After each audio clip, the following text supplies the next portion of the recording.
आज के वीडियो में हम लोग देखने वाले हैं direct second year engineering admission 2024 के लिए आपकी जो एक्टिविटीज़ है वो किस तरह से शेड्यूल की जाने वाली है। अभी जो आप स्क्रीन के ऊपर देख रहे हो ये एक्चुअली 2023-24 का पोर्टल है। ये साल भी सेम पोर्टल रहेगा, आपकी जो एक्टिविटीज़ है सेम रहेगी। अगर आया तो थोड़ा सा चेंज आ सकता है और जो भी चेंज आएगा आपको बताया जाएगा। इसलिए आपको व्हाट्सअप ग्रुप ज्वाइन कर लेना है क्योंकि आपको सारी अपडेट्स व्हाट्सअप के ऊपर मिलती रहेगी। और चैनल को अभी तक सब्सक्राइब नहीं किया तो सब्सक्राइब कर दीजिए, वीडियो को लाइक नहीं किया तो लाइक कर दीजिए। तो जैसा कि आप लोग देख सकते हो, the activities and schedule dates for Maharashtra state all candidates are as follows. ठीक है, तो ये जो डेट्स है पिछले साल की है, इसलिए आपको डेट्स को इग्नोर करना है। आप बस एक्टिविटी देख सकते हो कि आपको क्या क्या प्रोसेस फॉलो करनी होती है एग्जैक्टली। तो सबसे पहले आपको देखने को मिल रहा होगा online registration of application and uploading of required documents. तो जैसा कि मैंने आप लोगों को पहले भी बता के रखा है कि सबसे पहली स्टेप होती है आपकी ऑनलाइन रजिस्ट्रेशन।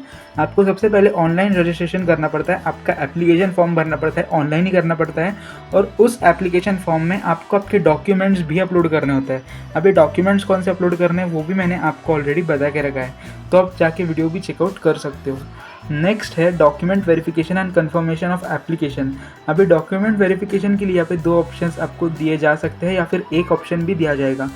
एक है ई स्क्रूटिनी और सेकंड है फिजिकल स्क्रूटिनी।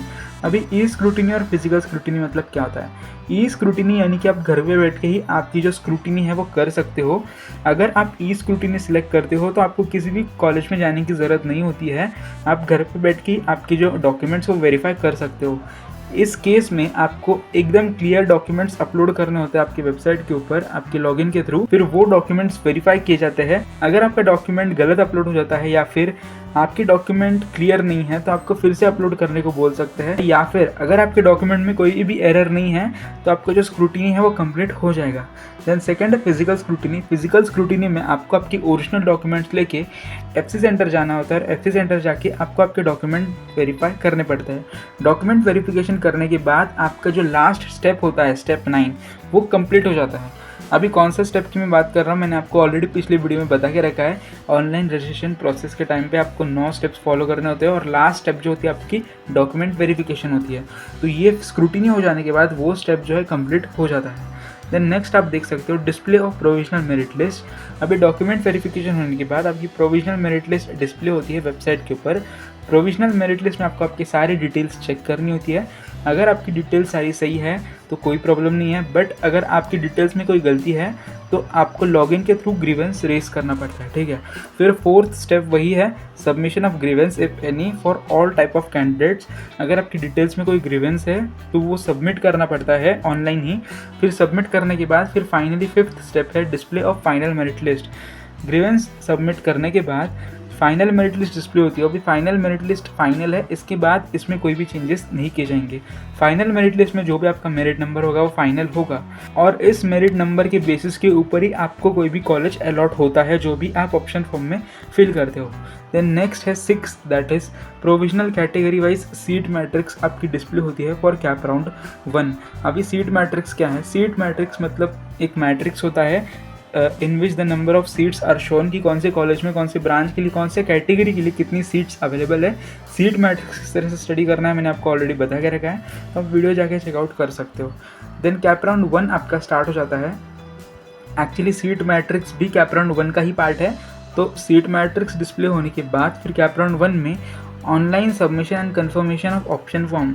आपको ऑप्शन फॉर्म फिल करना होता है। ऑप्शन फॉर्म मतलब एक फॉर्म होता है जिसमें आपको कॉलेजेस के नाम डालने होते हैं आपके परसेंटेज के अकॉर्डिंग, और जो कॉलेजेस आपने आपके ऑप्शन फॉर्म में पुट किए हैं उन कॉलेजेस में से आपको एक कॉलेज अलॉट हो जाता है। बट अगर आप ऐसे कॉलेजेस डालते हो जो आपके परसेंटेज से बहुत ज़्यादा अच्छे हैं तो आपको कैप राउंड 1 में कोई भी कॉलेज अलॉट नहीं होगा।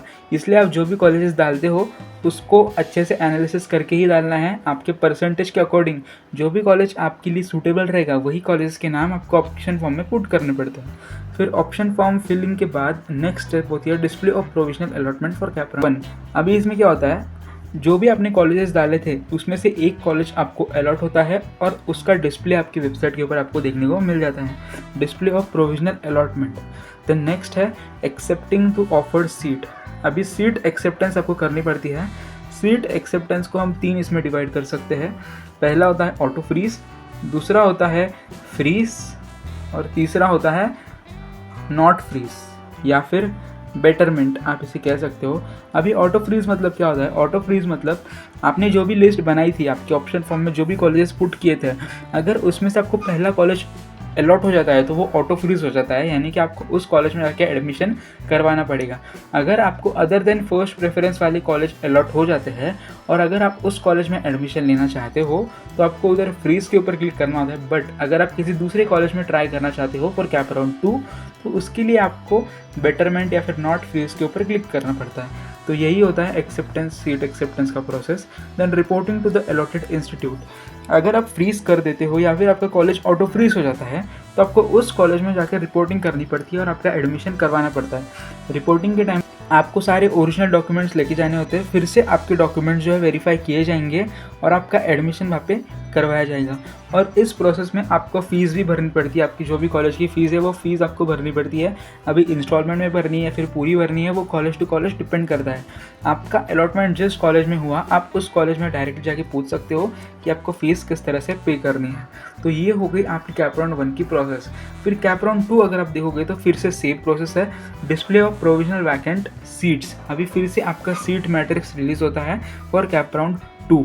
अभी जो भी बच्चों ने कैप राउंड 1 में नॉट फ्रीज किया था या फिर बेटरमेंट किया था वो लोग कैप राउंड 2 में पार्टिसिपेट कर सकते हैं, या फिर ऐसे बच्चे जिन्होंने कैप राउंड 1 में फॉर्म ही भरा नहीं वो भी बच्चे कैप राउंड 2 में पार्टिसिपेट कर सकते हैं। फिर से कैप राउंड 2 में सेम प्रोसेस रहेगी, online submission and confirmation of option form, provisional allotment, फिर एक्सेप्टिंग द सीट और नेक्स्ट है रिपोर्टिंग टू द कॉलेज। ठीक है, ये प्रोसेस होने के बाद अगर कैप राउंड 1 और कैप राउंड 2 में किसी ने फॉर्म नहीं भरा होगा तो वो कैप राउंड 3 में पार्टिसिपेट कर सकता है, या फिर अगर कैप राउंड 2 में भी किसी ने बेटरमेंट किया होगा तो वो भी कैप राउंड 3 में पार्टिसिपेट कर सकते हैं। अब ये लास्ट राउंड रहेगा, इसके बाद में आपका कोई भी कैप राउंड नहीं रहेगा। ठीक है, तो यहाँ पे अगर आप देखोगे तो फिर से display of provisional vacant seats for CAP round 3, online submission and confirmation of option form, display of provisional allotment, accepting the seat and reporting to the college. यही प्रोसेस होती है कैप राउंड 1, कैप राउंड 2 और cap round 3 की। आज की जानकारी आपके लिए हेल्पफुल रहेगी तो वीडियो को लाइक कर दीजिए। आने वाली अपडेट्स के लिए आप चैनल को सब्सक्राइब कर दीजिए और व्हाट्सअप ग्रुप अभी तक ज्वाइन नहीं किया तो ज्वाइन कर लीजिए, क्योंकि आपको सारी अपडेट्स व्हाट्सअप के अंदर मिलती रहेगी। तो मिलते हैं नए वीडियो में नए अपडेट के साथ।